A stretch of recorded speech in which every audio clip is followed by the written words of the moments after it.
Welcome to Life Talk. This week's podcast is an excerpt taken from the book Flecks of Gold on a Path of Stone, Simple Truths for Life's Complex Journey. We live in a terribly complex world, yet it's the simple truths upon which life with all its complexity is constructed. Sadly, these truths are often lost in the complexity of life, or they're deemed grossly inadequate to deal with life's seemingly insurmountable challenges. The truth is that simple truths make for remarkably profound changes. The simple truths remove massive obstacles and provide stunning clarity to life's trials. The simple truths richly inspire us and deeply ground us in something that's core to who we are, something entirely unchangeable and unshakable. This book is about simple truths richly explained, practically expanded upon, and relevantly integrated into life's realities in a manner that brings fresh insight, rejuvenated hope, and desperately needed resources to all of us who struggle. I hope that you enjoy this week's excerpt. Did you ever have one of those surreal moments when it seems like something snaps in your head and suddenly you see everything like you never saw it before? Have you experienced those times when things unexplainably shift and they don't look at all the same as they did only a moment ago? When what was entirely familiar is no longer familiar in quite the way that it was before? A lot of things can trigger these moments.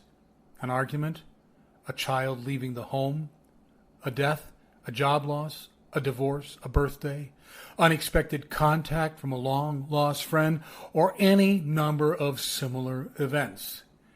In the middle of whatever this is, you're suddenly able to see the reality of your life with a stunning, nearly razor-sharp clarity that you've never had before. It's kind of like you were blind and you didn't know it. And in the briefest nanosecond, for the briefest nanosecond, you were granted stunningly perfect vision. And with that perfect vision, everything looks perfectly different. Suddenly, what we now see is familiar, but strangely unfamiliar at the same time. We intimately know everything that we see around us, but it's entirely alien just the same. It looks different or not quite right. It's my life, but it's not my life, or at least what I wanted my life to be. It's what I've been living all along, but at the same time, it's not what I've been living or what I thought I was living. And we stand there rubbing our eyes because what we see is not stuff we saw before, or at least what we saw with the clarity that we see it now. In the emotional turmoil these rare moments create, we're often left asking, who am I? And where am I? And in the briefest nanosecond, in exactly the same way it came, this vision is gone. However, the memory of what those few incredible moments revealed is anything but gone. What times like this most often reveal is the paralyzing reality that we are not where we intended to be. This was not the destination that we had mapped out as pimply-faced teenagers or adventurous young adults or giddy newlyweds. The line that we had drawn from those younger years forward in time didn't go where we're at now, or weren't supposed to go there, to this place that we now realize we are. We never really considered the heading on our compass, and now we pick it up, shake it to make certain it's actually working, and we're left realizing that it's working perfectly, but we didn't follow it. And now we stand at some point far removed from and possibly decades away from where we were supposed to be or thought we were supposed to be. What hits us really hard is that we didn't fully realize the deviation from the path that our dreams had laid out so long ago. We got here and we didn't even realize that we got here. But now we know it. And we're standing deflated, attempting to figure out where we got so terribly off course, all the while madly calculating how many years we have left and how many responsibilities we have on our plate in order to determine if we have the time and the freedom to ever get back on course. Worse yet, some of us don't even remember what the course was in order to retrace it. Others of us never set a course for ourselves in the first place, having allowed the winds of life and the currents of circumstances to bring us here. Whatever the case, there is this chilling, haunting sense that we are not where we wanted to be and that the path intended to take us there may now be forever forfeited. We fear a life squandered. And the question wildly reverberates in a near panic, how did I get here? At these times, we can certainly pull out our tattered life map, grab whatever compass we've used over the years, or renew the saved setting on our personal or relational or spiritual GPS. We can then hunker down over the topography of our past, trying to scrawl out the line that brought us here. We can do all of that, and in the doing, there may be some value. However, we are where we are. Like it or not, we're here, wherever here is. First, the task is really about determining exactly where we're at in order to get some sort of bearing on our life. After that, we need to determine where we want to go. Then we need to determine, do we have the time and the resources to get there? It's not about bemoaning where we are. Certainly we can make room to do that for a bit if that gets it off our chests. It's really more about grabbing hold of our lives and planning a strategy to take us where we want to go.